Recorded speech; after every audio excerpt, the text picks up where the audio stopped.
What's going on? It's Ash here coming at you today in Clash Royale. Today's going to be a very special episode. Man, I've probably spent the last 8 hours working on it. Basically, not in terms of editing, but in terms of finding the decks that I want to share for you guys. It's going to be 5 decks that I think are incredibly strong. Now, a quick disclaimer, guys, you should use whatever deck you're comfortable with. I want you guys to try these decks, but by all means, sub in the cards you like, sub in the cards you have upgraded, and go ahead and use decks that you're comfortable with, and don't be afraid to go a little bit off meta. Today we're going to share some meta, some off meta, but namely these 5 decks are going to be decks that I don't think will die. They're very effective decks unless some really huge unforeseen nerfs happen. I think these decks will stand the test of time as they have already proven to do so.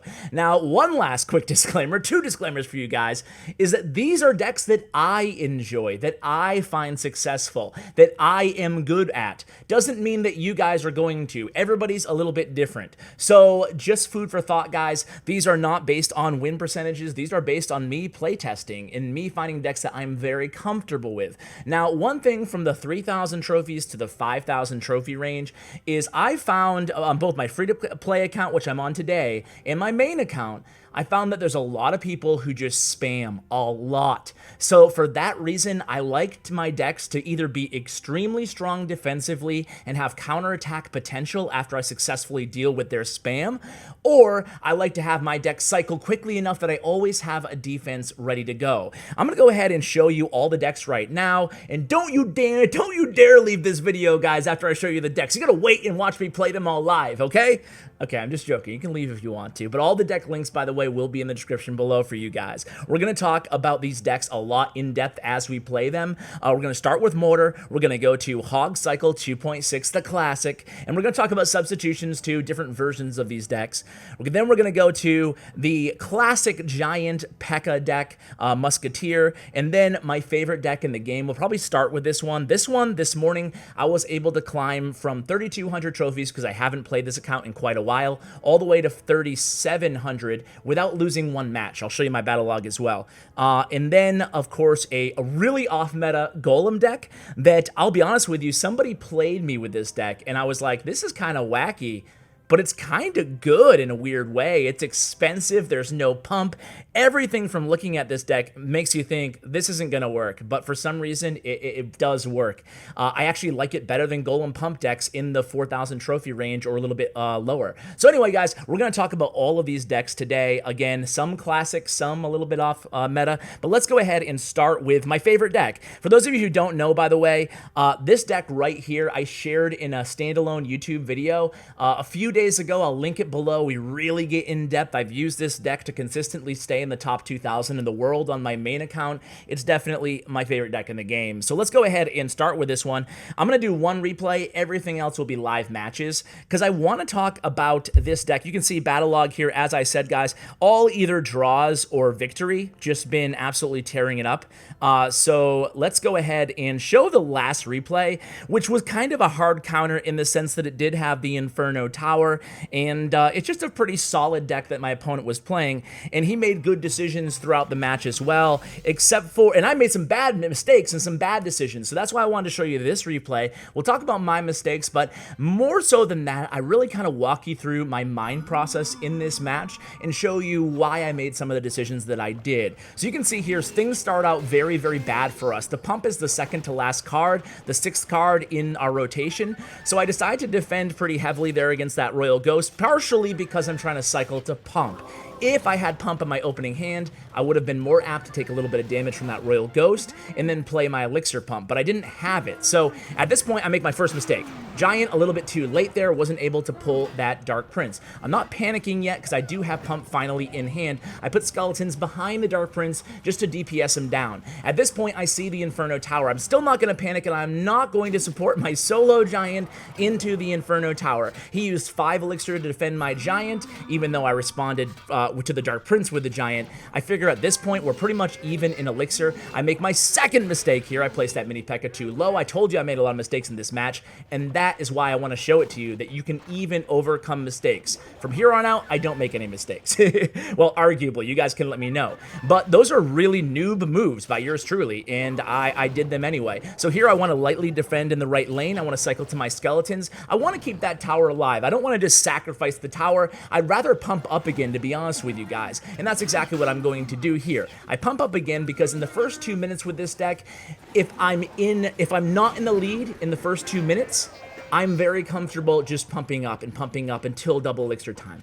If I'm in the lead, meaning if I took their tower early or if I have a huge damage advantage, I'm going to go ahead and just keep pumping all the way even into double elixir time with this deck because I want to keep maintaining that elixir advantage. Even if they take a tower, more likely I'll be able to get another one down after that. So here it goes. I sacrifice my right tower there after some light defense. I know I have the huge elixir advantage and I know he has poison here. So here it comes. This is going to be my big push. I know he has Inferno Tower and Cycle. Once he places that Inferno Tower, I make sure the wizard is in range of my freeze spell. I was kind of hovering it there. I drop that freeze and that's it. The entire game in a nutshell is that one big surprise freeze. You know, you try to get it off there, and at this point, I notice here that he expends a lot of elixir defending, and you get in these situations a lot when playing this deck.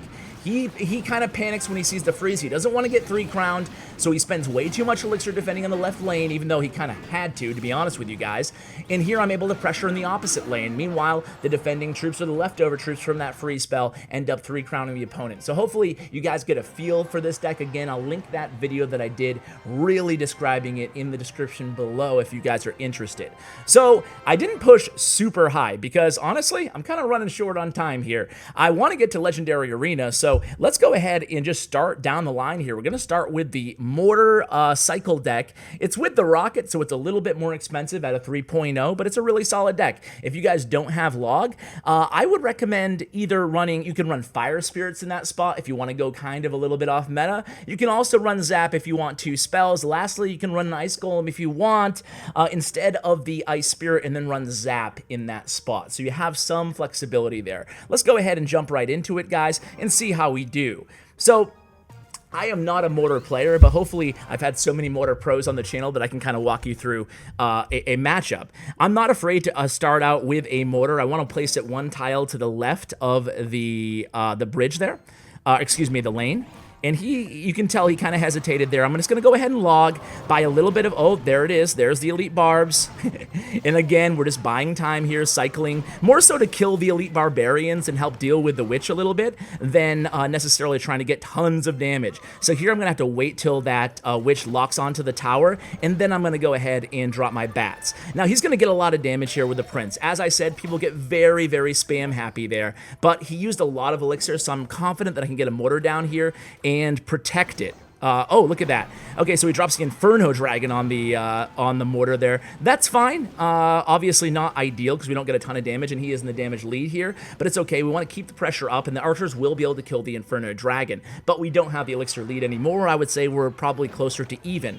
So he gives me some rocket value. You're damn right I'm going to take it, guys. So here comes the rocket going down on that right tower, as well as that Goblin Hut. Unfortunately, I missed one Goblin. I really don't want to take too much Spear Goblin damage here, but it is what it is, and he comes at me with a minion horde. I have arrows. That's fine. 3 for 5 trade. I'll take that, guys. All of a sudden, things aren't looking so bad. So we know we can kind of get a sense on his cycle right now. He has his Prince in rotation. He has his Witch in rotation.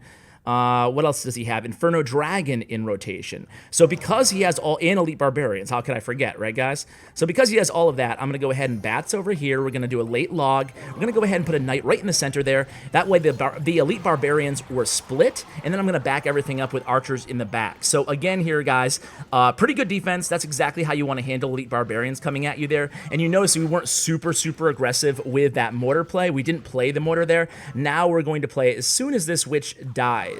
So Witch is dead, a couple skeletons going down. In hand, he has the Inferno Dragon, so I want to play bats preemptively. And there it is. Perfect, if I do say so myself there, right?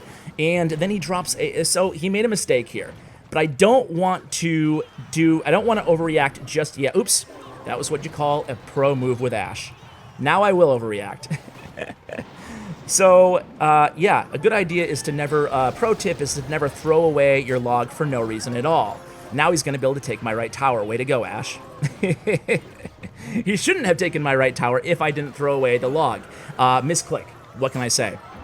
All right, so Elite Barbarians, they need to be answered here, even though they're almost dead. We will let that witch kind of die here and see what he has for me over here. So another mistake on his part. He keeps playing these. He keeps giving me rocket value with the... I'm going to have to arrow that. And he has Inferno Dragon back in hand again. He has Prince as well. Bad Ice Spirit, as it's not going to freeze that Prince, but I will cycle to the Knight and get one more hit, hopefully. Nope, by that Mortar. So again here, he's going to come at me with Elite Barbarians. Of course he is. Elite Barbarians, guys, how do you deal with it? That's my question to you, guys. How do you deal with this? It's really annoying. All right, so Bats will handle that. I'm going to Mortar, and I'm also going to Rocket here. And I'm going to put an Ice Spirit just in case he Inferno Dragons me. Okay, he doesn't Inferno Dragon. Instead, he uses the minions. Come on, arrows. Get down there. Get down there. We want one more hit. We don't want it to be a draw right off the bat here, guys. But it looks like it's going to be that way, unfortunately. I'm going to place a Knight over here. A little bit late. We do take the charge, unfortunately. 18 seconds left. I guess this is going to be a good game, guys. It's going to be a draw to start things out here. I would love to rocket that Inferno Dragon, but it's not going to... Oh, we do lock on, guys. We do lock on. We're going to rocket and hope for the best. Gonna log. 3, 2, one more hit. No! Well, anyway, guys, if I didn't throw away that log, we would have picked up the W there. I am a classic noob. I'm the type of player, guys, who I make like 1 or 2 mistakes, as you saw in that freeze. Usually not that bad, but I make like 1 or 2 stupid mistakes, like... You know, what am I supposed to do about it? Just get better, Ash. That's what you're supposed to do about it. But we would have won that match had we not thrown away the log, wasted not only the log, but also 2 elixir. But otherwise, you guys can see the gist of the deck, how we didn't panic there when we got down early. We want to anticipate what the cards the opponent has in their hands and try to have appropriate answers to predict, to protect our Mortar. So that's going to be the first deck there, guys. Now, in all likelihood, I'll lose a match here. I hope my undefeated stretch continues, or undefeated in draws, but we'll see. So this is the 2.6 classic Hog Cycle deck here, guys. Wow, a rare level 9. It's funny, in the last, I don't know, 3 hours, I haven't faced one level 9, so I'm wondering if he's just over Red's Light. I'm wondering if he's just over leveled or what the deal is. So he hits me with the Golem. So this is kind of unfortunate because we don't have our Hog in our starting hand. We couldn't pressure him as fast as we wanted to there. Let's just go ahead and keep cycling in the left. And he misses the NATO. And that will happen a lot if you protect, really important here, guys, if you protect your Hog appropriately with the Ice Golem. So we're going to cycle actually to another cannon here. And the cannon misses the Golem, but that's actually okay. I want the cannon to actually help out, hopefully against this Knight and the Night Witch after it cleans up that Golemite. And indeed it does. So we were able to defend pretty well there. He wastes a... Okay, so here's the deal, guys. He wasted a Lightning, and now he's playing Golem. Now we know he's playing Golem Lightning. So he's probably going to play a Golem here. I don't want to go after the left tower because we already have it down to Fireball log range. I'd rather attack once he drops the Golem. But... Big but, we have to get our cycle fixed first. Meaning we need our Ice Golem in front of the Hog. So he's not playing the Golem. There's the Golem. Okay. Because we know he has NATO, so if we didn't play that Ice Golem first, or we didn't play the Musketeer first, we would have been really in trouble. So here, I want to go ahead and kill this, or at least damage that Musketeer. That way I can log her. I'm not so worried. Obviously, I want more damage. But I'm more worried about... Oops. Sorry, I'm more worried about the her on offense, right? Man, that was kind of... You can see why I don't commentate and play that often here on the channel, guys. But the thing about that is I wanted... What I was trying to say is I really wanted to Musketeer. Now we're getting into double overtime. Wow, Ash. Can I speak? Because I didn't want to deal with the Musketeer on defense as well. So here we're not going to do anything. We're just going to give him this. He does have Lightning, which we know. I'm going to Fireball that Musketeer again. We'll get damage on that tower as well. I'm going to go ahead and log that. Just taking it easy here. We do know he has... get that Ice Golem down. He's going to get a lock in with that baby dragon, but that's okay. That gives us an opening here. He just used his NATO, so we'll be able to take this left tower, and it looks like this is going to be a victory here, guys. And I apologize for my commentary being really awful there. We're going to fireball this because we don't know. It was pretty bad.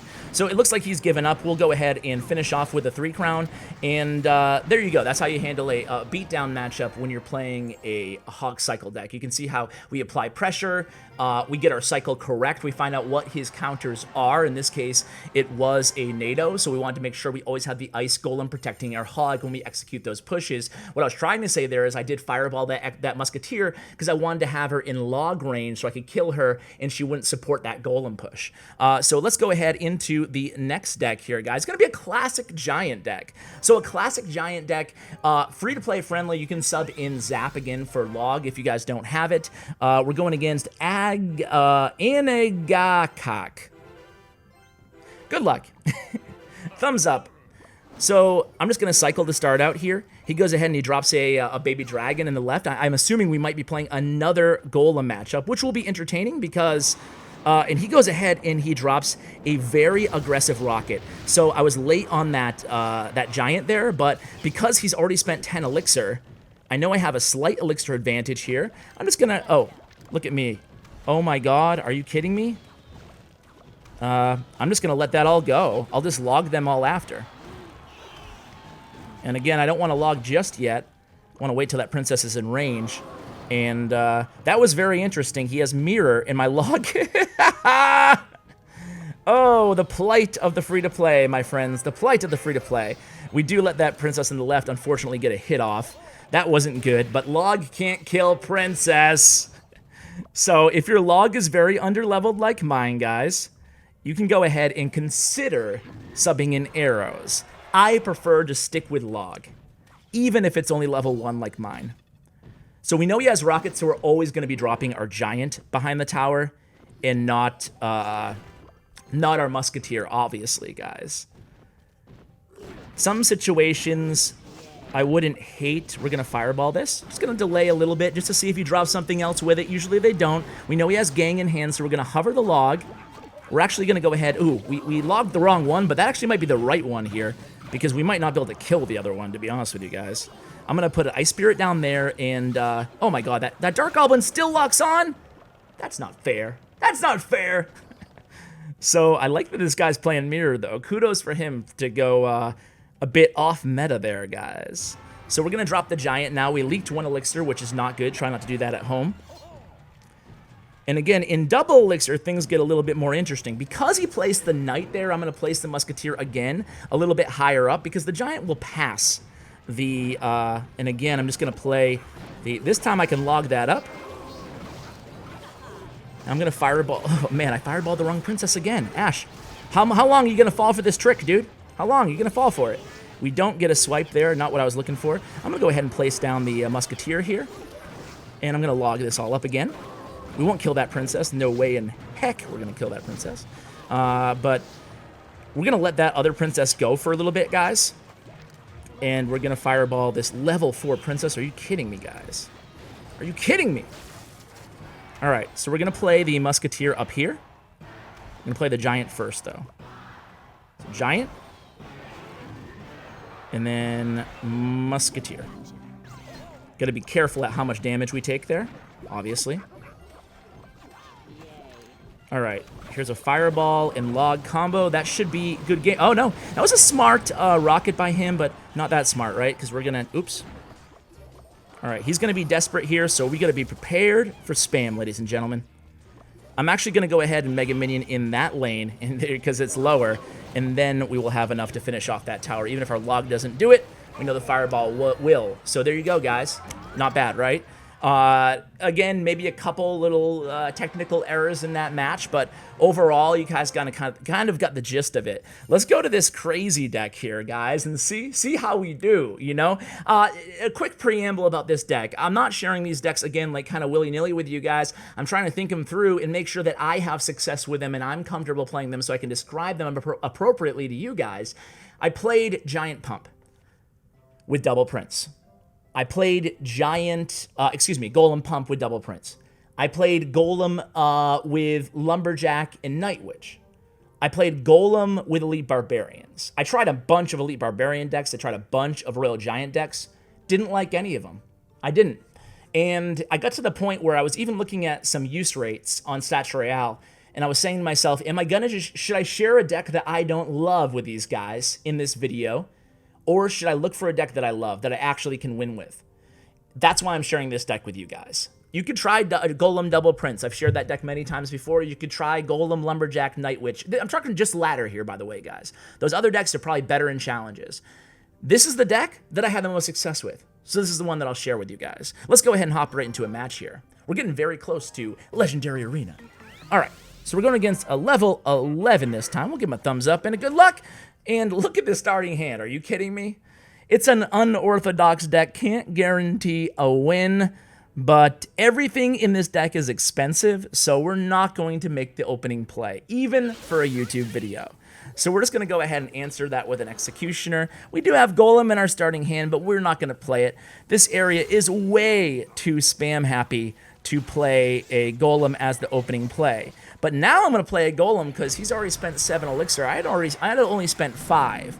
So he comes at me there with a Loon. That's not going to be an issue. He might get one hit because we're so late on that E-Wiz. But, oh, he freezes. That's fine.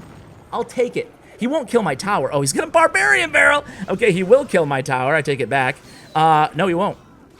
No, he won't. Okay, so this guy's so off meta that I'm going to put a Wiz down. I had a few options there, but I felt like Wizard was the best one because even though this Magic Archer is targeting my Wizard, shame on you, Magic Archer. Shame on you. He expended so much Elixir on offense there. So I'm still going to have the damage lead here. But I have to be ready for that Loon freeze, which can be so annoying, man. Oh my god, are you kidding me? All right, we're going to Skarmy this all up. Okay, he uses Zap. I wanted him to use a spell or something, obviously, guys, before I dropped my Lumberjack, because we didn't necessarily need to support that push. All right, so this guy's playing an Elite Barbarian, Balloon, Freeze, E-Wiz, Ice Wiz. What else does he have? It's hard to keep track of their cycle when it's so off meta, right? That's the one good thing about this. All right, so this time we're gonna be prepared for it, guys. We're gonna play the E-Wiz and the Wizard. And we know he doesn't have enough for freeze because he just used, what, 9 Elixir on that push. He does get in death damage range, though, so good for him. We're in double Elixir time, so honestly, guys, we got to kind of make something happen here. We do get 1 shot on that Barbarian. That's all we need. He won't get any damage. I'm going to let him take the left tower here. I'm going for the 3 crown, guys. Might be the wrong decision, but let's see how we do. He doesn't have a big spell. He just has freeze. So I'm actually going to combo it with the Mega Knight, because he has all those swarm troops. So Mega Knight hopefully is going to jump around House of Pain style.